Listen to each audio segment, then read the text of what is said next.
और मैं पहले ही बता ही देती हूँ कि अगर यहाँ से आप ये याद कर ले तो 2-3 क्वेश्चन हर एग्जाम के फिक्स हो जाएंगे। यहाँ से आप हर रचना याद कर लोगे तो 2-3 से ज़्यादा होंगे क्वेश्चन मिलेंगे, तो इनको ध्यान से करना। और मैं यहाँ से आपको कोडिंग करवा के और ये आपको इनके ग्रंथ याद करवाती हूँ। तो सबसे पहले है भरत मुनि। सबसे पहले कौन है? भरत मुनि। ये संस्कृत काव्य शास्त्र के आचार्य हैं और इनकी सदी पूछे तो दूसरी सदी, और इनकी रचना है नाट्य शास्त्र। तो सबसे पहले पूछे तो भरत मुनि की नाट्य शास्त्र 7वीं सदी भामा की है। कई कई जगह 6ठी शताब्दी का भी बताते हैं, कई जगह 6ठी और कई 7वीं। तो इसका है काव्यालंकार, कहीं कहीं भामा अलंकार। तो काव्यालंकार, और काव्यालंकार रुद्रट की भी मिलेगी, तो इसको भी इसी के साथ याद कर लो। जो काव्यालंकार है ये रुद्रट की भी है। अब भामा 6ठी शताब्दी के हैं, अब रुद्रट 6 को उल्टा कर दो, कई जगह 8वीं है कई जगह 9वीं है। रुद्रट हो गया 6 का उल्टा 9, दोनों की रचना एक ही है। अब आ जाइए दंडी। दंडी का कई जगह 7वीं शताब्दी मिलता है, यहाँ 8वीं है लेकिन आप 7वीं को मानिएगा। अब इनकी रचना है काव्य दर्श। क्या है? काव्य दर्श। जैसे दंड दोगे ना किसी को तो उसका दर्श खराब हो जाता है, तो काव्य दर्श। 8वीं सदी के मध्य वामन। वामन काव्य अलंकार सूत्रवर्ती। देखो सूत्र वगैरह है ना, ज्यादा किनको याद रहते हैं? वामन लोगों को। किनको? वामन लोगों को। अब आते हैं 8वीं सदी के अंत में उद्भट। कौन है ये? उद्भट। काव्य अलंकार सार संग्रह या काव्य अलंकार संग्रह कि उठ बैठ और काव्य अलंकार का सार संग्रह कर। किसका? काव्य अलंकार का सार संग्रह। देखो यहां काव्य अलंकार थी, वामन आते ही क्या हो गए? सूत्र आ गया, और उद्भट आते ही सार संग्रह हो गया। क्लियर? अब आ जाइए आगे। अब 9वीं सदी के प्रारंभ में लोलट, लोलट मतलब भट्ट लोलट, नाट्य शास्त्र की इन्होंने क्या लिखी थी? टीका लिखी थी, जो मिलती नहीं है, अप्राप्य है। और 9वीं सदी के प्रथम चरण में शंकुक आते हैं, इन्होंने भी नाट्य शास्त्र की टीका लिखी थी, जो भी अप्राप्य है। रुद्रट का मैंने करवा दिया है। अब आते हैं 9वीं सदी के मध्य आनंदवर्धन। इनका है ध्वन्यालोक। क्या है? ध्वन्यालोक। तो ध्यान रखना, ध्वनि जब डीजे की ध्वनि बजती है ना तो लोगों को आनंद आता है, लोगों को आनंद आता है। 9वीं सदी तृतीय चरण व्यास। अग्नि पुराण, विष्णु धर्मोत्तर पुराण। ध्यान रखें दोनों में पुराण पुराण है, तो व्यास को पुराण से याद कर लेना। 9वीं या 10वीं सदी राजशेखर। काव्य मीमांसा। काव्य मीमांसा किसकी है? राजशेखर। काव्य के लिए मीमांसा करते हैं कौन? राजशेखर। जिनका राज होता है ना वो अच्छी तरह मीमांसा करते हैं। 9वीं 10वीं सदी भट्ट नायक। देखो भट्ट नायक। हृदय दर्पण, इनकी है हृदय दर्पण, ये अप्राप्य है। अब यहाँ पे जो भट्ट नायक हैं, एक चीज याद करना आप कि आपको यहाँ पे काव्य दर्पण, देखो दर्पण है ना यहाँ दर्पण। अब इसकी एक चीज आपको मैं यहाँ ध्यान से करवाती हूँ। एक है हृदय दर्पण, तीनों में दर्पण लगेगा। एक है इनकी काव्य दर्पण। क्या है? काव्य दर्पण। तो दर्पण दर्पण तो सब में सेम रहेंगे, लेकिन हृदय आए ना तो भट्ट नायक। जो हृदय से भटक गया कौन? नायक। जहां काव्य आए ना वहां पे क्या आएगा? रामदहिन मिश्र। रामदहिन मिश्र। जहां काव्य आए, काव्य दर्पण आए, वहां क्या आएगा? रामदहिन मिश्र। और एक आती है साहित्य दर्पण। साहित्य दर्पण, इसमें भी दर्पण आ गया।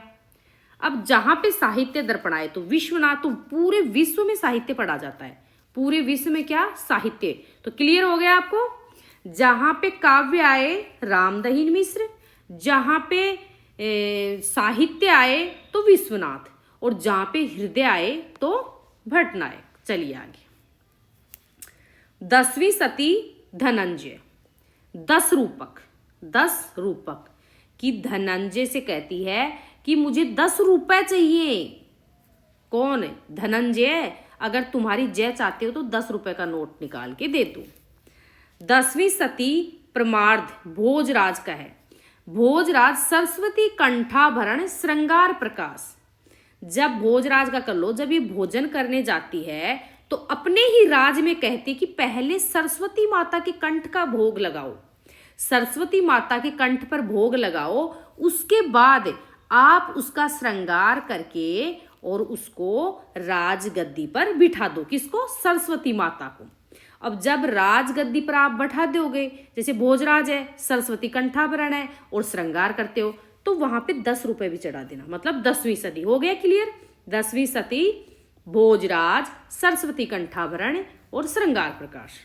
10वीं सती के मध्य कुंतक, वक्रोक्ति जीवितम, वकर वकर कुंतक, वक्रोक्ति जीवितम।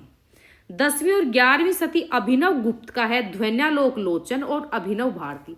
तो अभिनव गुप्त का अभिनव भारती तो आपको क्लियर हो जाएगा।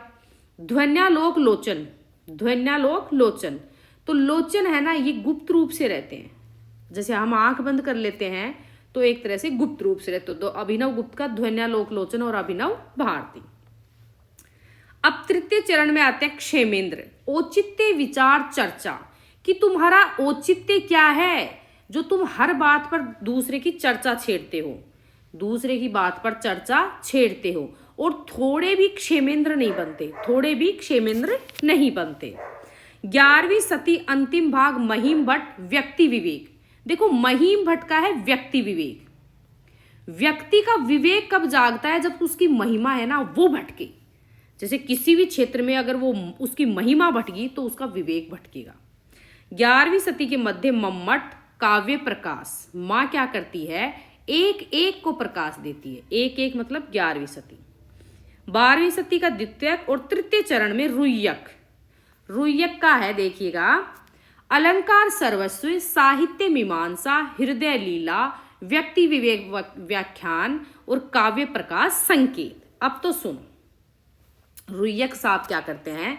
थोड़ी सी रुई लाते हैं, थोड़ी सी रुई लाते हैं और अपना अलंकार करते हैं। जैसे मेकअप वेकअप करते हैं तो अपना मेकअप करने के लिए अपना पूरा सर्वस्व तरीके से ना मेकअप कर लेते हैं। किससे? रुई से।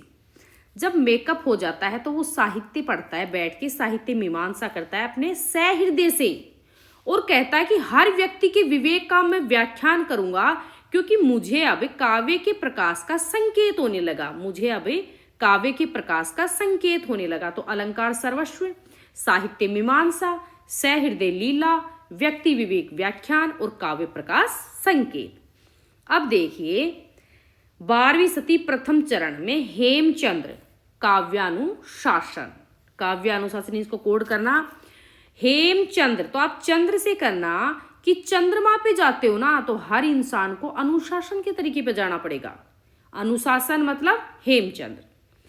12वीं सती का उत्तरार्ध रामचंद्र गुणचंद्र, यह है नाट्य दर्पण। देखो यहां पे नाट्य दर्पण मैंने हृदय का करवाया, हृदय का करवाया, साहित्य का करवाया और काव्य का। अब यहां पे आ गई नाट्य, नाट्य दर्पण। जहां पे नाट्य आए तो वहां पे रामचंद्र और गुणचंद्र, रामचंद्र और, तो ऐसे याद कर लेना इसको कि नाटक होते हैं ना किसकी? पहले राम जी की लीलाओं के नहीं होते थे, रामायण वगैरह जब करते थे तो राम जी की और उसके गुणों का बखान किया जाता है किसमें? नाटक के थ्रू। क्लियर। 13वीं सती जयदेव चंद्रालोक। देखो देवों की कब जय होती है? जब चंद्र लोक से चंद्र पे पहुंच जाए तो चंद्रालोक। कौन? जयदेव। 13वीं सती मध्य शारदा तनय भाव प्रकाश, कि हे शारदा माँ मैं अपने भाव से तेरे को प्रकाश दे रहा हूं, या तू मुझे शारदा माँ अपने भाव से प्रकाश दे। तो भाव प्रकाश तू मतलब तेरे को देना पड़ेगा। तो 1 और 3 मतलब तेरे, तेरे यानी 13 सती, 13वीं सती। 13वीं 14वीं सती विद्यानाथ प्रताप रुद्र यशोभूषण। जो विद्या का नाथ है ना, विद्या ग्रहण करता है ना, वो प्रताप रुद्र यशोभूषण होता है। क्लियर। अब आगे देखिए 13वीं 14वीं सती विद्याधर एकावली। देखो विद्याधर, धर से बनाने लगा घर। अपने घर में भी है ना हम एकांतता ढूंढते हैं पढ़ने के लिए, अकेले सोचते हैं कि अकेले बैठ के पढ़ा जाए, तो एकावली। 13वीं 14वीं सदी भानुदत्त की है रस तरंगिणी और रस मंजरी। क्लियर करना है इसको, एकदम याद करना, भानुदत्त, रस तरंगिणी और रस मंजरी। 14वीं सती श्री वत्सलाक्षण काव्य परीक्षा। मुझे मेरे ऊपर कोई लाछन मत लगाना, मैं काव्य की परीक्षा में उत्तीर्ण हूँ। 14वीं सदी विश्वनाथ साहित्य दर्पण। देखो दर्पण दर्पण ये क्लियर करना, साहित्य आए तो विश्व आएगा, साहित्य आए तो विश्व आएगा, हृदय दर्पण आए तो भट्टनायक, हृदय दर्पण आए तो भट्टनायक आएगा, क्लियर। और नाट्य दर्पण आए तो रामचंद्र गुणचंद्र, और काव्य दर्पण आए तो रामदहीन मिश्र। अब आगे चलिए। रूप गोस्वामी का उज्ज्वल नीलमणि, हरि भक्ति सामृत सिंधु और नाटक चंद्रिका। तो 16वीं सती रूप का, देखो रूप कब होगा, उज्जवल होता है, कब, जब हम हरि की भक्ति करते हैं सिंधु में और फिर चंद्रमा पे जाते हैं, नाटक चंद्रिका। तो क्लियर करना, रूप गोस्वामी का उज्जवल नीलमणि, हरि भक्ति सामृत सिंधु, नाटक चंद्रिका। 16वीं सदी का उत्तरार्ध कवि कर्णपुर अलंकार कौस्तुभ, कवि कर्णपुर का अलंकार कौस्तुभ। 16वीं सदी का उत्तरार्ध अप्य दीक्षित कुवलयानंद और चित्र मीमांसा, अप्य दीक्षित का कुवलयानंद और चित्र मीमांसा। 17वीं शताब्दी प्रमार्ध जगन्नाथ का हो गया रस गंगाधर, जगन्नाथ का रस गंगाधर।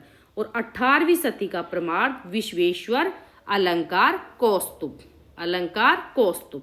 क्लियर। तो विश्वेश्वर और कवि कर्ण कपूर की दोनों की सेम है, अलंकार कौस्तुभ, अलंकार कौस्तुभ। धन्यवाद, इनको आप याद कर लेना।